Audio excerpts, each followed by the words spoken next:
My name is Deborah Mead and I'm an AusIndustry Regional Manager. I'll be talking with you today about the Building Better Regions Fund.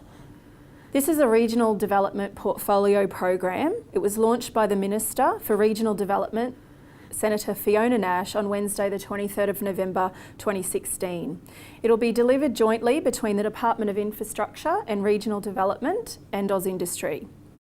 AusIndustry provides an expanded network encompassing state, territory and regional managers, customer service managers and experienced business advisors and facilitators. For more information on the Building Better Regions Fund, or BBRF as I will refer to it throughout this presentation, you can call our contact centre on 13 28 46 or visit business.gov.au. We'll also encourage you to seek support from your Regional Development Australia Committee for your project. Your RDA Committee can assist you to identify and develop a strong project proposal that will contribute to long-term economic growth and is a priority within your region. They'll also work with you to prepare a competitive application, supporting documents and evidence. You can find your local RDA or Regional Development Australia Committee by looking at rda.gov.au. The role of AusIndustry in the Building Better Regions Fund is it will provide these information sessions at 30 locations across Australia. It'll provide program information on business.gov.au and information on our customer hotline 13 28 46 and also through the online application form. We will also review applications for eligibility and merit, and will contract manage those successful applicants. The decision on applications will be made by the ministerial panel, which I will talk to further in the presentation. The Building Better Regions Fund aims to create jobs, drive economic growth and build stronger regional communities into the future. The $297.7 million program will run over 4 years from 2016-17 through to 2019-2020 and will fund projects in regional Australia outside the major capital cities of Sydney, Melbourne, Brisbane, Perth, Adelaide and Canberra. Darwin and Hobart are not excluded from this program. The program is competitive and applications will be assessed against like applications within the same round. This means projects will be assessed against projects of similar size. So small community projects are not competing against large projects worth millions of dollars. I will be referring to the program guidelines throughout today's presentation. These can be found at www.business.gov.au, search BBRF or Building Better Regions Fund. The objectives of BBRF program is to create jobs, have a positive impact on economic activity, including opportunities for Indigenous economic participation and supplier use outcomes, enhance community facilities, enhance leadership capacity and enhance community cohesion and sense of identity. These outcomes are the basis of the BBRF program and your project will need to address some or all of these outcomes for regional and remote Australia. The merit criteria and assessment process will identify projects which meet these outcomes. Not every funded project will deliver on each of these outcomes, but across the projects funded, the program will achieve these outcomes. Supplier use outcomes means the impact on suppliers as a result of the project. For example, the number of suppliers used, an increase in employment for suppliers during the project, and ongoing contracts as a result of the capital project.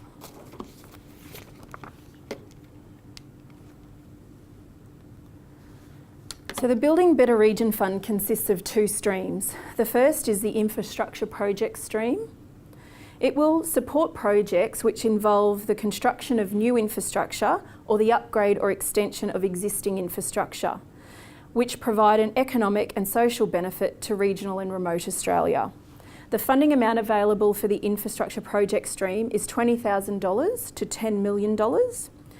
And the second stream is the community investment stream. It will support community building activities which include newer expanded local events, strategic regional plans, leadership and capability building activities, and these projects will deliver economic and social benefits to regional and remote communities.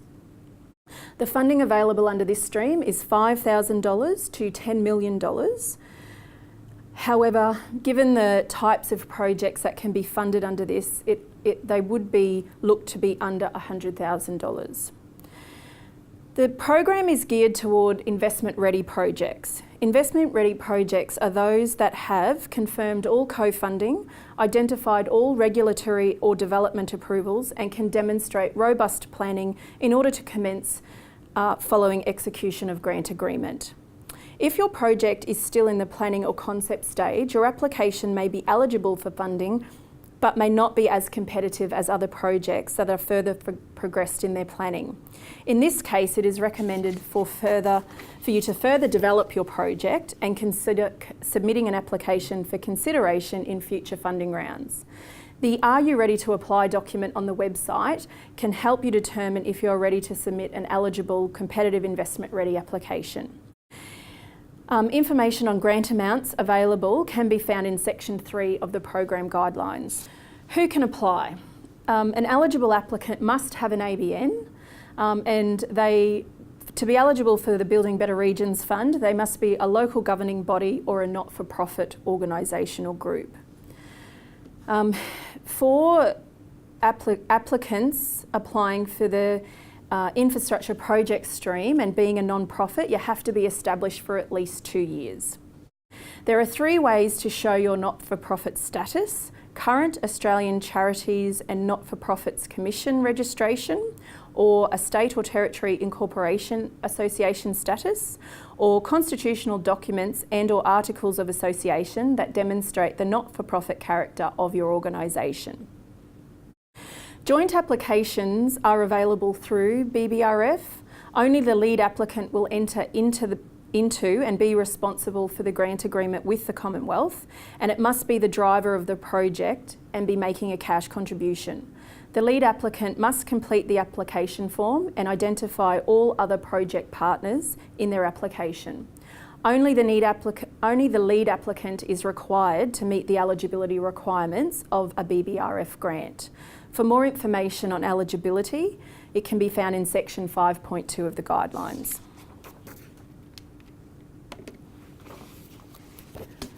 Project eligibility.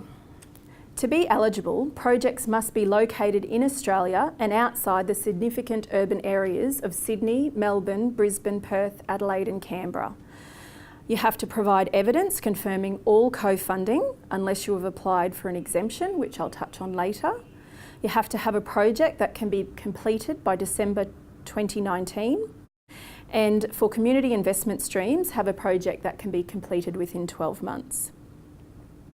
A mapping tool is available on www.business.gov.au/BBRF to help you determine whether your project is in an eligible area or an excluded area.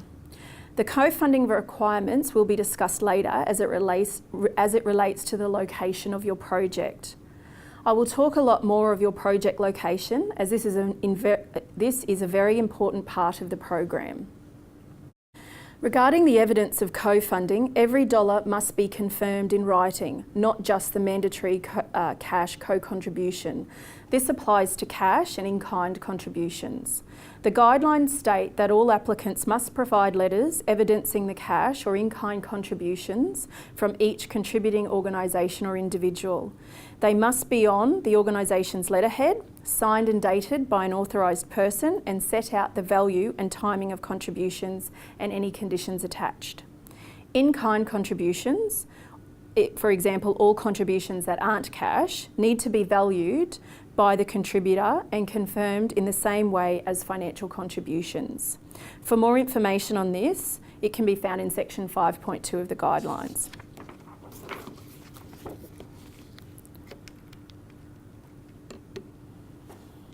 The project location. The project location is defined as where the project is undertaken.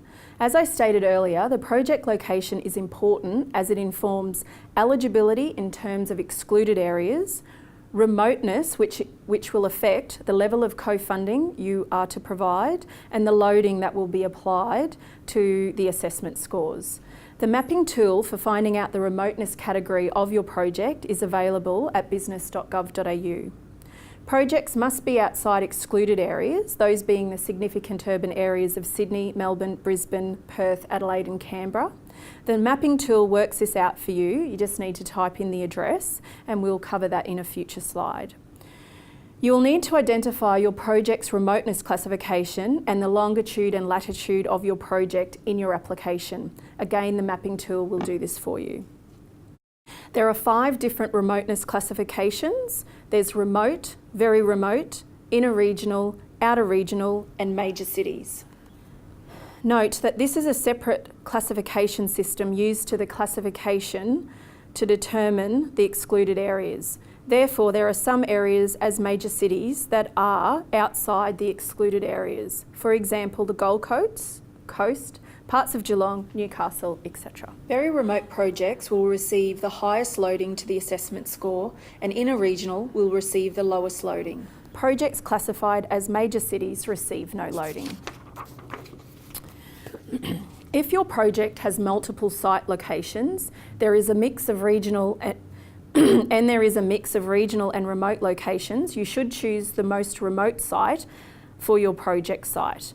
In this case, the whole project will be considered as remote, which gives the project the most beneficial co-funding levels. Remoteness classification determines the level of co-funding you must provide for your project and the assessment score loading that is applied to your project. For more information on this, it can be found in section 5.6.1 of the guidelines, and the mapping tool can also help with this.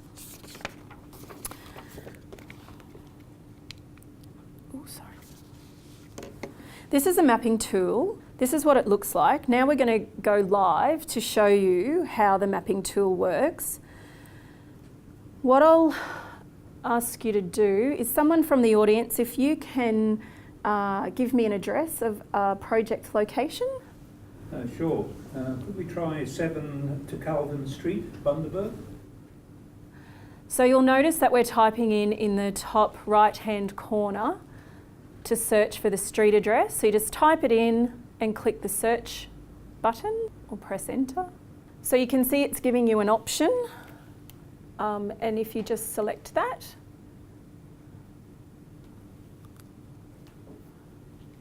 the mapping tool will then generate your remoteness classification. So that's inner regional for 7 to Kelvin Street, Bundaberg. Your project latitude and longitude, which you'll need to copy and paste and put in your application form. It'll give you your local government area, your postcode, and then it'll also tell you what you're to contribute for your co-funding. So you'll be required to contribute co-funding of at least $1 for every dollar of grant funding requested.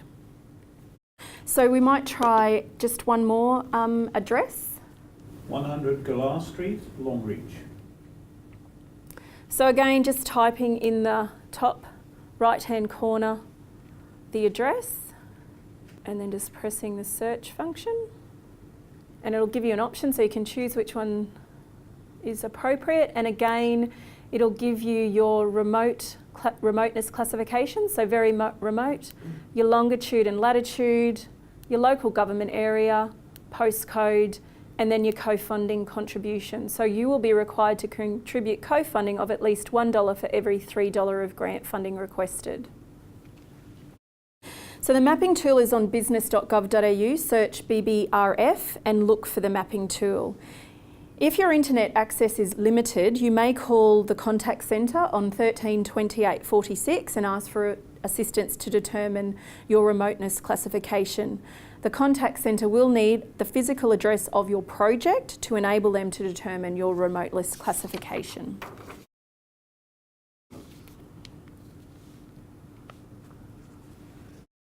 So co-funding. Co-funding is the cash contribution, excluding in-kind contributions, from you or sources other than the Commonwealth. Co-funding demonstrates commitment to the project and shows evidence of community support. We consider the co-funding contributions when assessing applications at the eligibility and merit assessment stage. The remoteness classification of the project location determines the mandatory minimum co-funding requirement. What this means is, if you are in a remote or very remote area, you are eligible for 3-to-1 co-funding.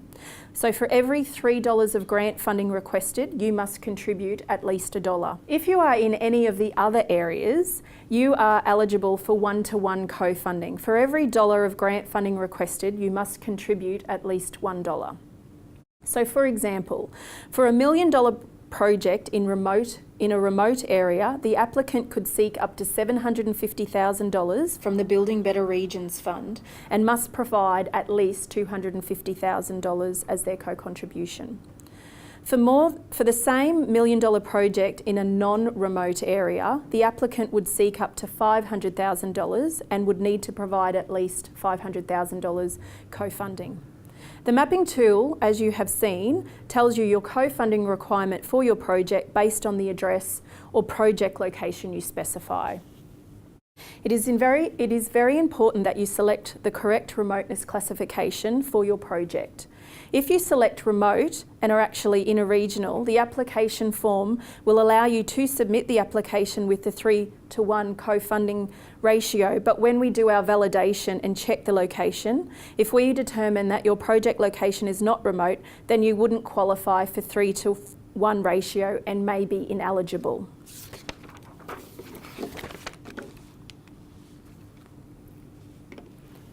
Exceptional circumstances. You may qualify for co-funding exemption if you can demonstrate that you have exceptional circumstances that prevent you from meeting the co-funding requirement.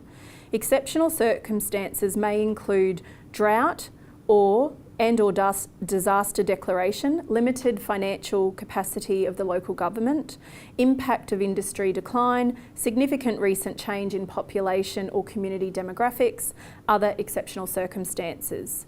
The ministerial panel will consider requests for exemption. If the request is not granted, then the application will not be eligible. The ministerial panel will make decisions on requests for exemption.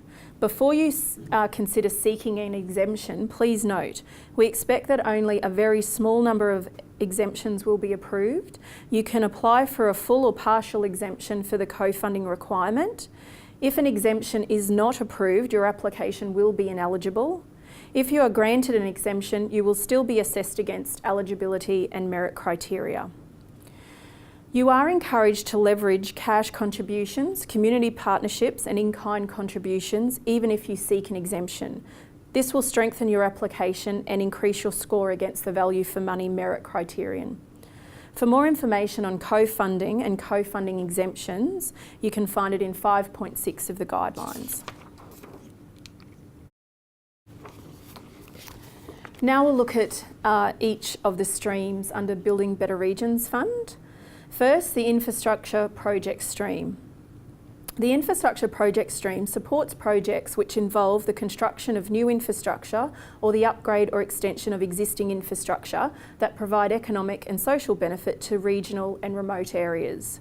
Your project will need to meet the eligibility requirements outlined in the previous slides, as well as being ready to start within 12 weeks of signing the grant agreement and be able to complete by the 31st of December 2019, comply with specific regulatory requirements, for example, building codes and workplace health and safety schemes, and have not already started or have contracts already in place at the time of application. Details regarding building code and WHS scheme requirements can be found in section 9.2 of the guidelines.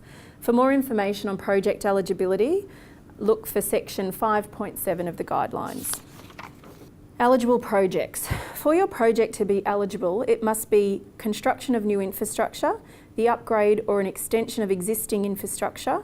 The replacement of existing infrastructure will only be eligible where you can demonstrate significant increase in benefits. If your application is successful, these activities will be defined in your grant agreement. Eligible activities may include purchase of materials, external labour hire, plant and equipment hire, external consulting costs directly related to the delivery of the project. You can only spend funds on eligible activities directly related to the project. An example of an eligible project is the construction of a building that is going to be used as a technology hub for the community. For information on eligible activities, look for section 5.8 in the guidelines. Ineligible activities. Ineligible activities may include the purchase of land or existing infrastructure, repair or replacement of existing infrastructure, purchase and installation of manufacturing equipment and furniture, ongoing operation costs including utilities and staffing, soft infrastructure, payment of salaries for the applicant's employees, project overhead items including office equipment, vehicles or mobile capital equipment, business case development and feasibility studies. An example of ineligible activity is outfitting the technology hub with computers and desks and paying someone to run it. Regarding the second point of ineligibility being repair and replacement of existing infrastructure, it can be eligible only if you can show a significant improvement of benefit. For example, the resurfacing of a basketball court would not be eligible if you turn that basketball court into a multi-sport facility, including resurfacing, and could demonstrate that it was now usable to a larger number of people and groups, then it may be eligible. We cannot fund activities carried out prior to the executing of a grant agreement. All project activity must occur from the date of execution to the project end date for them to be eligible. For more information on ineligible activities, it can be found in section 5.9 of the guidelines. We'll now look at the second stream, community investment stream. The community investment stream will fund community building activities, including but not limited to new or expanded local events, strategic regional plans, and leadership and capability building activities. These projects will deliver economic and social benefits to regional and remote communities. Eligibility is the same as the infrastructure project stream with the following exceptions. Projects must be completed within 12 months of executing a grant agreement. Not-for-profit organisations do not have to be established for 2 years. Applicants with a total project value of less than $20,000 do not have to provide any co-funding. Projects with no physical location must nominate a project location based on where the majority of the benefits will flow. Based on the nature of your project, you may have a project that has no physical location. In these instances, you must nominate a project location based on where the majority of the benefits from your project will flow and substantiate your nominated location with evidence. For example, an app or website promoting a region. In this circumstance, the project location will be based on the area that is receiving the majority of the benefits from that website or app. For more information on the community investment stream, look for the Community Investment Stream guidelines on business.gov.au.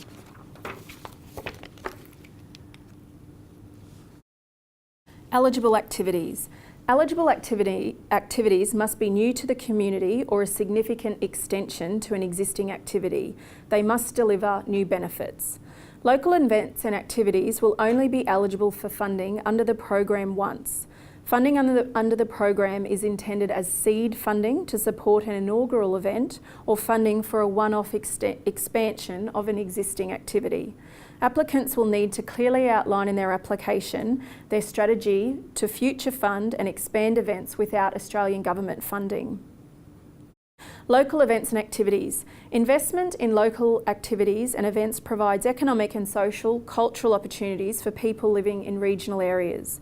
Events and activities drive economic growth, promote community participation and inclusion, encourage volunteerism and build on a region's identity. Strategic planning. Activities that facilitate the development of quality regional or sectoral plans will help to drive the development of strong regions. Plans should focus on pursuing economic opportunities and or addressing identified challenges across the region or industry sector, and should be developed in close consultation with key regional stakeholders.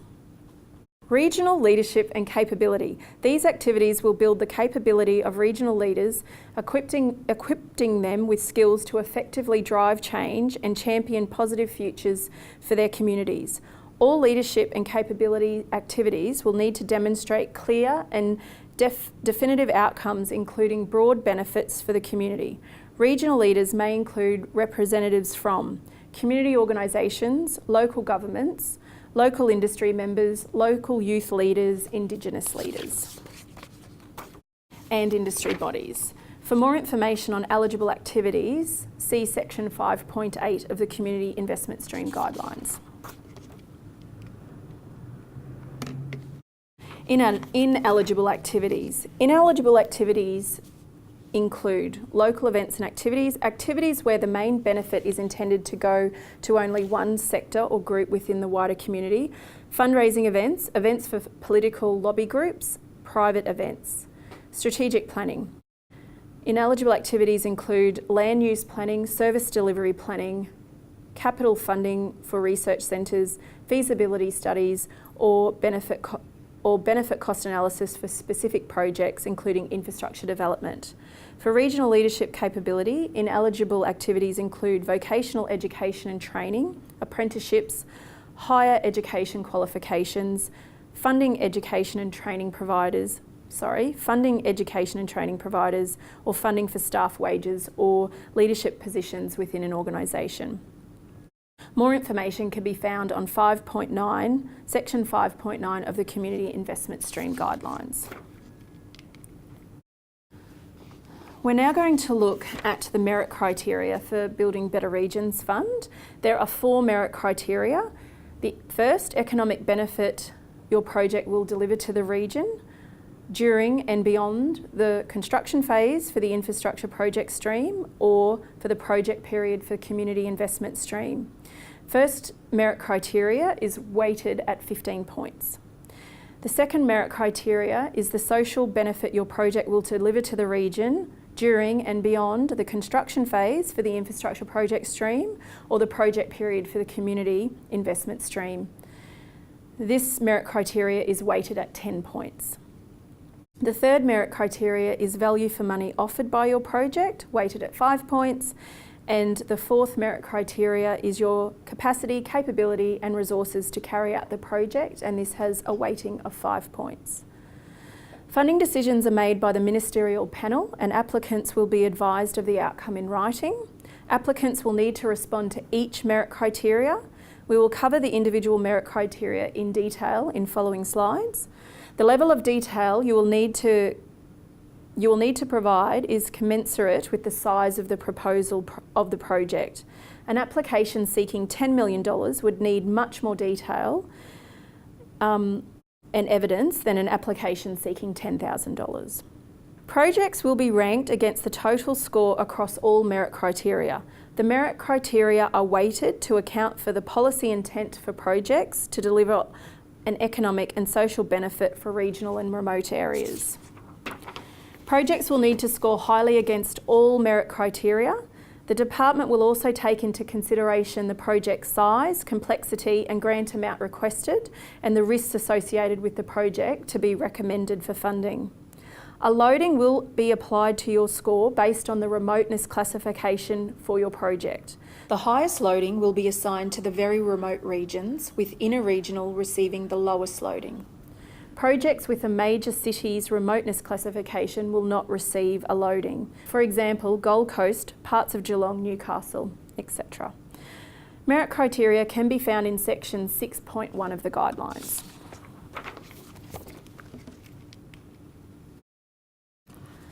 Merit criterion 1, the economic benefit to your project. The economic benefit your project will deliver to the region during and beyond the construction phase of your project period.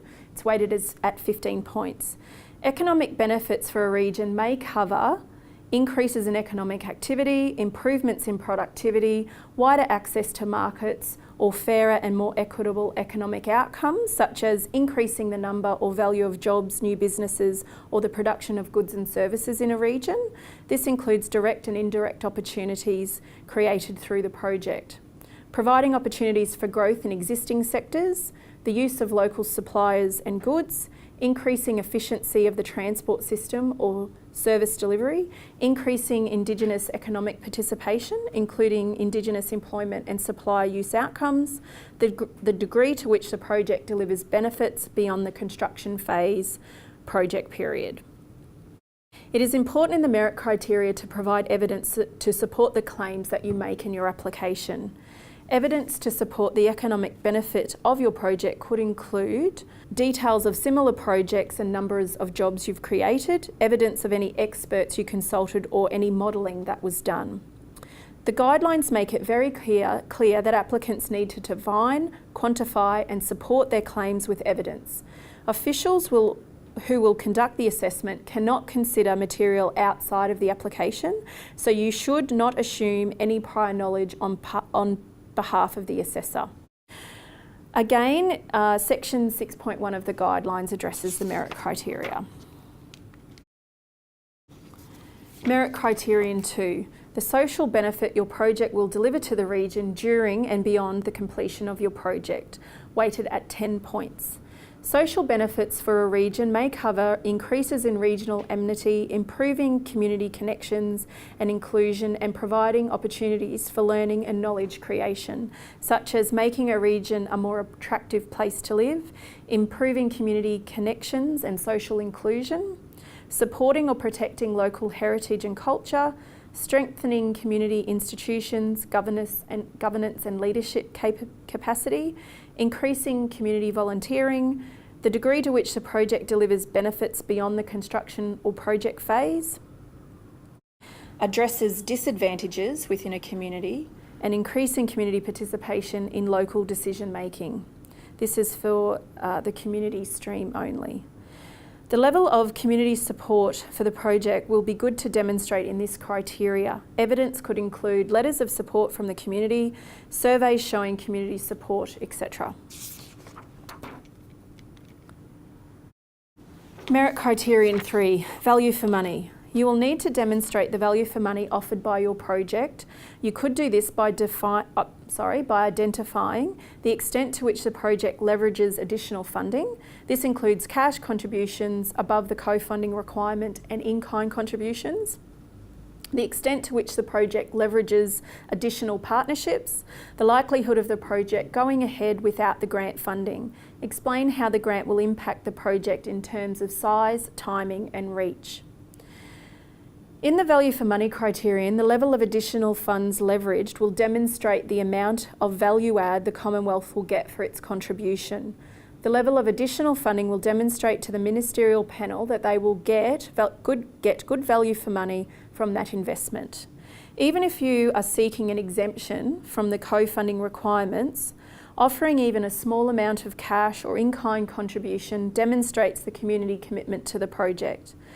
This contribution will also demonstrate value for money for the Commonwealth. Value for money is weighted at 5 points. Lastly, criterion 4, project delivery. Your capacity, capability and resources to carry out the project. It's weighted at 5 points. You can demonstrate this by your readiness to commence the project with appropriate approvals planned for or in place, your track record with similar projects, including managing similar grant funding, your access to people with the right skills and experience, your access to infrastructure, capital equipment, technology and intellectual property, how you will operate and maintain the infrastructure and benefits of the project, and have a detailed project plan which addresses the project scope, implementation methodology and how you'll manage project dependencies, timeframes, budget costing and risk. To support the cost you have listed and to demonstrate your capacity, capability and resources to carry out the project in your application, you could provide quotes or evidence from similar projects, demonstration of experience and success in similar projects, reports from previous projects showing budget costs against actual costs and estimated time against actual time. This will demonstrate potential value for money. Other documents that show the progression of a similar project. For more information on this criterion, check section 6 of the guidelines.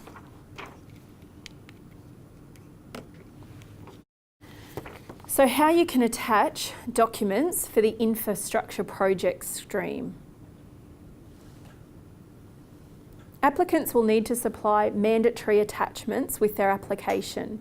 To attach documents, you will need to create a secure file on Microsoft 365.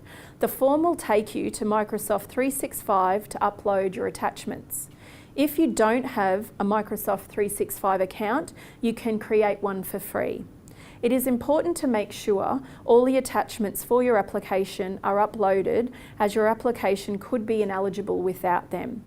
If you need any help, you can call our contact centre on 13 28 46 or contact your local RDA or Regional Development Australia Committee.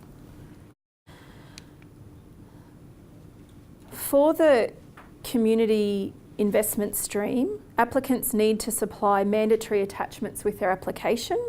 The community investment stream will have all of the attachments uploaded with the smart form, which means you do not have to set up a Microsoft 365 account when applying for the community investment stream. How to apply. Applications will only be accepted during a funding round and cannot be accepted after the closing date or time. Applicants can submit 2 applications per round per stream. Joint applications are permitted. To apply, you must complete the online application form at business.gov.au, provide all information, including mandatory attachments, required to assess the application. If you are experiencing difficulties submitting an application, you can call our contact centre on 13 28 46 for assistance. We recommend trying to get your application in as early as possible, because if you have any technical difficulties, you have time before the round closes to seek assistance. When you submit your application, you will receive an email to confirm what you have submitted. If you see any problems with this, you will have time to contact us. This must all be done before the close of the round. BBRF can only be applied for through online submissions, and there is no means for submitting applications in any other way. If you are experiencing any difficulties applying due to poor internet service, you could consider contacting your local Regional Development Australia Committee for assistance, or go to your local library or perhaps your council building. When you can apply. The infrastructure project stream opens on the 18th of January 2017 and closes at 5 p.m. local time on the 28th of February 2017.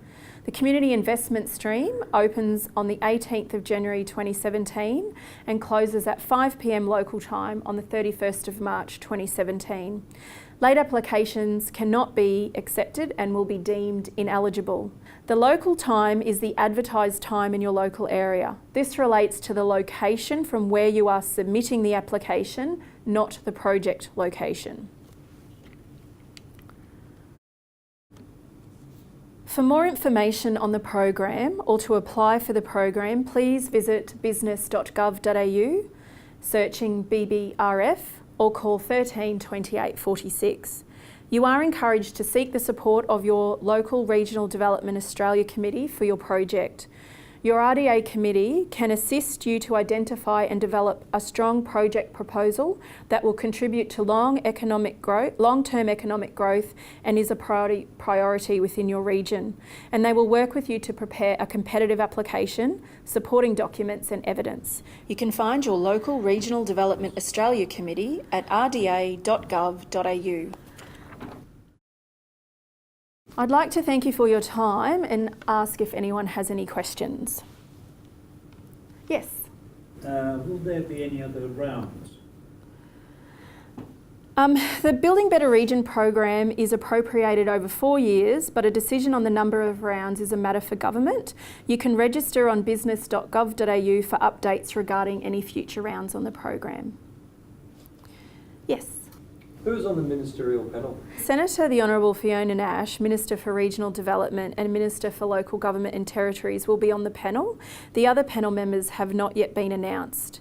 Why are the boundaries set where they are? The boundaries were decided by government and they represent the regional focus for this program.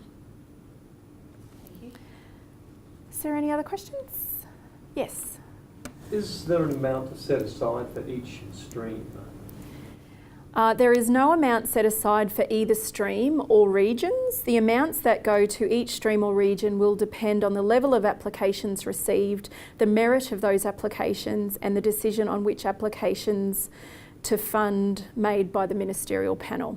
The ministerial panel will take into account a number of factors in the final decision making, including spread of funding and projects across regions, whether similar projects exist to ensure that projects build upon and support other projects and services, while not duplicating them, and previous funding under other programs. There's more information on this in section 7.3 of the guidelines. Thank you.